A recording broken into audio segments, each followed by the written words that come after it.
Hey, before we get started, I want to thank you for clicking on this video. I encourage you to subscribe. At the very least, leave a like, maybe a comment if this is something you want to talk about, because this is something I care about and I like to have conversations with my viewers.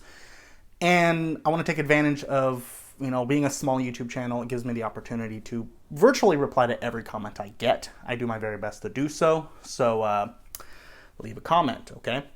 Now, let's get into it. So if you have seen some of my previous videos, you know that recently I decided to take the plunge into the Xbox ecosystem, okay? Now, I grew up with PlayStation throughout most of the memories that I have, being a early, preteen, teenager through high school, and even up until just this year, I was always on PlayStation. But before that, my very first game console ever, home game console specifically, was actually the Nintendo GameCube, because it was cheap. It had a bunch of games that my mom thought I should be playing, and that was what it was. I remember finishing the 4th grade, and she said that if I got good grades, we'd walk to GameStop and get a GameCube. And that's what we did. And even on that day, I do remember looking at the advertisements and the posters up in the GameStop and seeing PlayStation 2 and Xbox, and just, seeing it advertised. And I was like, oh, that's cool. Can we get that? But no, it was too much money. The GameCube we bought even pre-owned. And this is the second GameCube I've owned, because actually the first one, we didn't buy a memory card. We bought the GameCube in a game. I couldn't save, so I just left the GameCube on for literally 2 or 3 weeks straight. And it broke. But luckily, the GameStop employee kind of played dumb with us, and we returned it, exchanged it, and we bought a memory card. So that was a whole... I remember being stressed out back then on that. But here we are, however many years later, and I am finding it difficult to share those experiences with my children. My oldest daughter is at an age where she likes to watch me play video games and very often asks to play with me. But the games that come out today aren't nearly like what they used to be. I could go buy Peppa Pig for my Switch or something, but that's not a game I want to play, and she's a little old for Peppa Pig now, so it's not even a game that she'd probably want to, stay engrossed in. So trying to find a game or even a platform to share with her is getting seemingly difficult, because ideally Nintendo should be the place to go.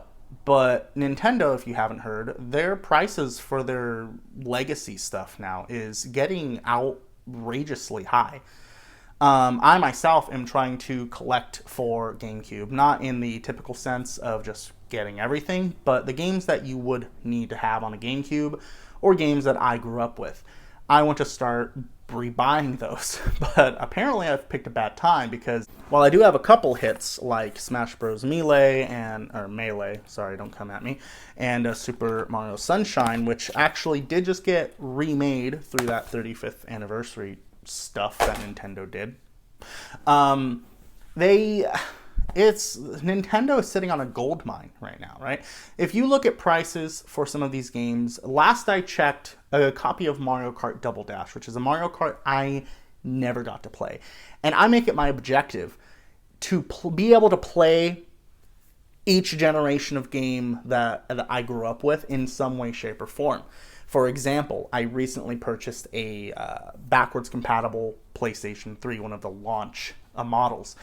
And with that, I'm able to play my PS1, 2, and 3 games. And there's a lot of games that are obviously PlayStation exclusive that I'm going to be jumping on. The Xbox Series S right there has been phenomenal for me, because when I want to play a older title, I'm able to do it. Now, Xbox doesn't have nearly as big of a catalog of original Xbox titles compared to their 360 lineup, but let's be honest, the ones that matter have come over, and Xbox didn't really have a whole lot of original titles. I mean, they had Halo and Fable, and that's really all anyone played, at least my friends anyway. That's all they ever talked about when I was growing up while I was sitting there with my GameCube, So But Xbox has done a great job of making sure that, hey, Halo, important, you're going to play it. Gears of War, I recently played through that entire game series, and phenomenal. It was great. I had a really good time. I played it via co-op campaign, and I really enjoyed it. And I was really happy to be able to do that because I didn't have to go scrounging around for a 360, or, currently I'm be playing through the Halo campaigns co-op in preparation for when Halo Infinite co-op campaign launches next year. I just don't need to worry about, let me go get an original Xbox and then a 360 and then do all this. Microsoft has had that covered. And I know recently they've kind of ceased, their thing of backwards compatibility. They kind of need to focus on the studios that they just recently purchased and making sure those games get up and running, which is understandable. They're a very new player in this game compared to Sony and Nintendo, for that matter, especially. So it's just a very weird aspect because of all the consoles and all of the platforms that exist. It seems as if Nintendo is the most sought after one, and it's kind of a chicken or the egg thing because they're sought after because there's no other way to play these games. If you want to play Super Smash Bros. Melee, the only way to do that is on a GameCube, right? Or a Wii with a GameCube. You know what I'm saying? You have to have the GameCube disc. You got to grab it, you got to get a controller, and you got to plug it in and play that. That's it. So that game, for example, last I checked, is going for well over $100. Probably more now because I checked 2-3 years ago when I bought it. I bought it for, I think, about $85. And that was a steep price. But there I was. I got it. And just Mario Kart Double Dash is a game that I just never got to play. And like I was saying, I can play Mario Kart 64 via the virtual console on my Wii U, which is just the Wii version, so technically my Wii. And Nintendo just has had this weird way of bringing stuff over, but you have to have different consoles for that, right? If I want to play Game Boy Color, Game Boy, the original Game Boy games, I play it on my 3DS. Oh, but I want to play Game Boy Advance games, that is on my Wii U.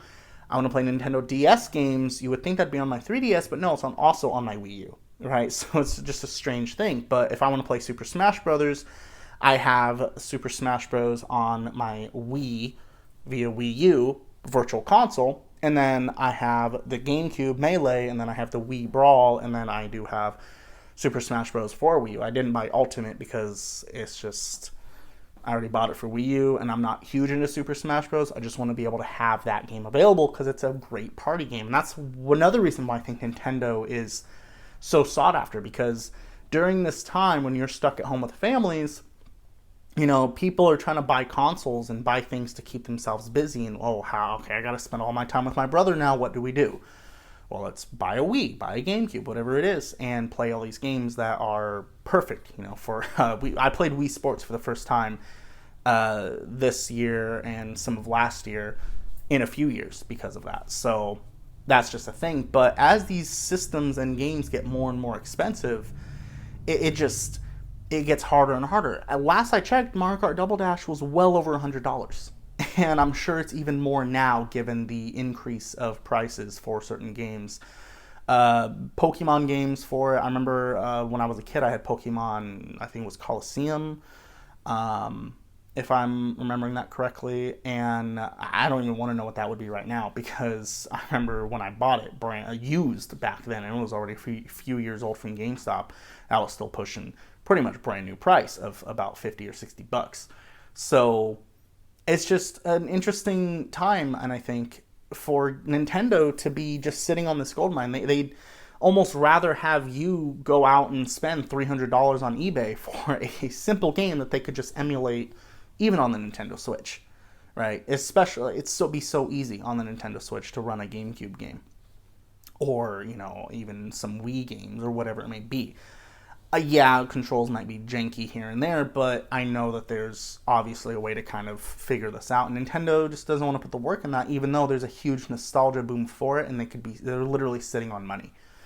And I feel like by the time Nintendo were to do anything with those, it's going to be gone. I feel like most people will have purchased what they wanted to purchase, be able to play what they wanted to play, and by that point, there's going to be no reason to go after these games, right? So it's just a weird thing more so because it seems as if this is a very interesting topic that you just can't have with people, right? If I were to come up and say, "Oh wow, I really wish I could play this game," or "Oh, we should really play this game from 2006," it's just a why.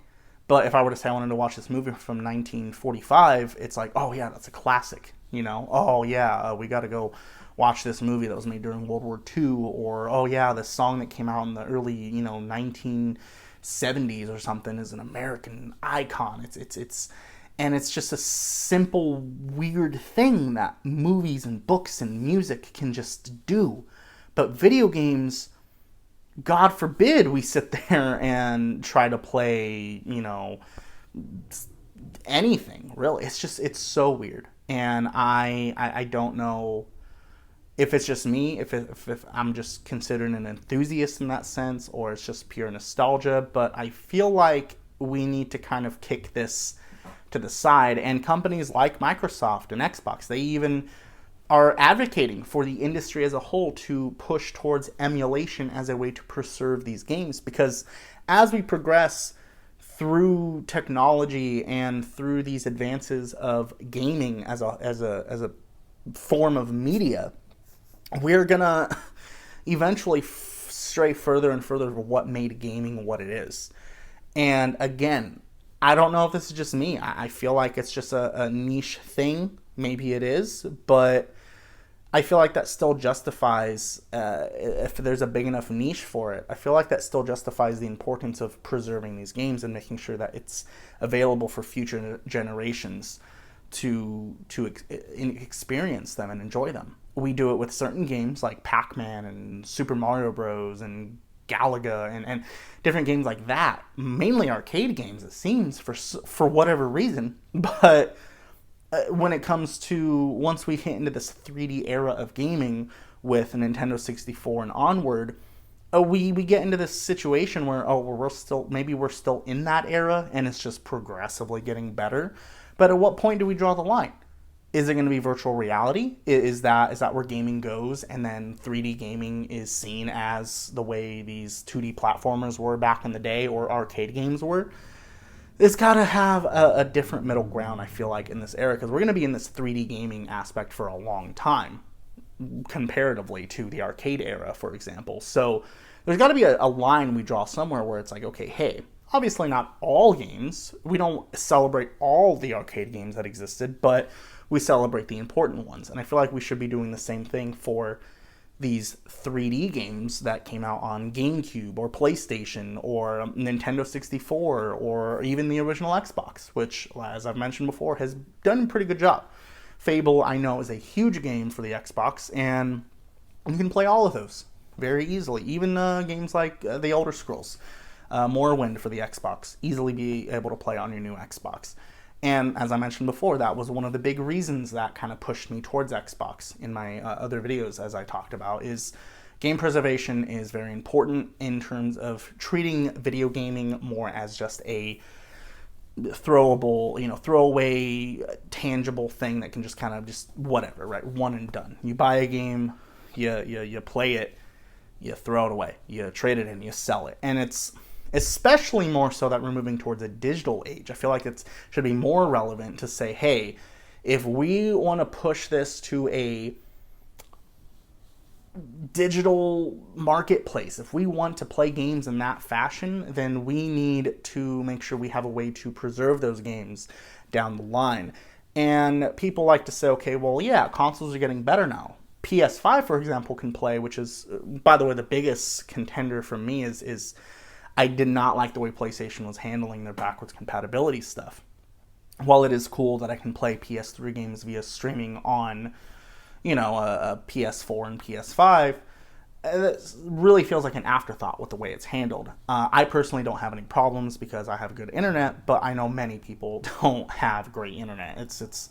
It's not everyone lives in LA or New York or, not rural areas where internet may or may not be even a necessity in that sense. So it's just one of those things where it feels like PlayStation, like as I mentioned before, I bought a PlayStation 3 original, like fat, backwards compatible, so I could play my PS1, 2, and 3 games. And then my PS5 can play PS4 and 5 games. But at what point does the PS5 get rid of PS4 backwards compatibility to save some money, as we saw with the PS3? I'm not saying it's going to happen, but it could happen. And at that point, there's going to be a whole generation of gamers that buy a PS5 Slim or whatever it may be and can't play all those PS4 titles. And right now, that's not a big deal because PS4s are still relevant. You can still easily find them. But what about 10, 15 years from now when these consoles are rotting to their cores and there are games like The Last of Us, which I'm sure that game will probably get remastered for the PS6 or 7 or whatever it is in the future. But Sony doesn't really have a great track record with ensuring that what you're going to buy is playable in the future, whether it is through remasters. I'm not opposed to just remastering game and buying it again, as long as that experience is preserved and available for the new generations, especially when it comes to games that are huge in a series. And that's what makes Nintendo feel even more like they're just sitting on this stockpile of money and doing nothing with it, because they are the largest when it comes to nostalgia and this series of gaming.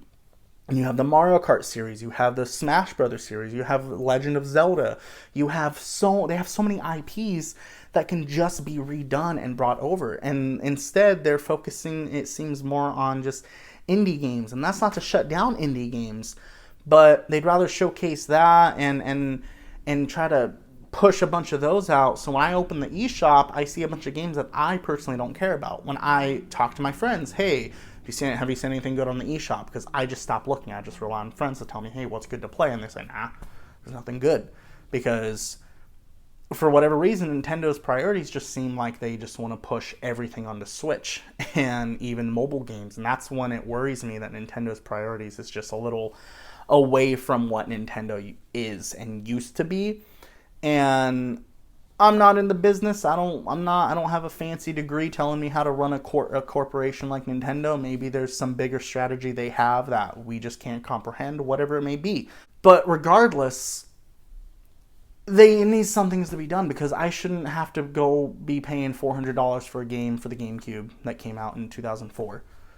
You know, I shouldn't have to be doing that. I should be able to just, you know, that if a game that valuable, that desirable exists, then I feel like it's in Nintendo's best interest to just port that to GameCube, even if it's through an emulation or something like that. And again, I don't know if the technology for that is difficult, but I've seen PCs run emulations from for the GameCube, 10 years ago. Anyway, I don't really want to keep going ranting on about this and kind of get in a cycle, so I'll just kind of leave it at that. My main takeaway is just, I feel like we all need to make game preservation a little more relevant in today's digital age as we move towards digital gaming. I myself have purchased every game on my Nintendo Switch digitally, and that kind of concerns me sometimes, because I'm like, what is that going to look like for me 6, 7, 10 years from now? Because the Nintendo Blade or whatever,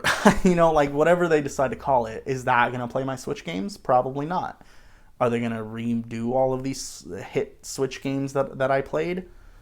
Maybe. You never know. They could not. They could wait for the next 45th anniversary of Mario to do something like that. And at that point, okay, yeah, I get to play Odyssey again.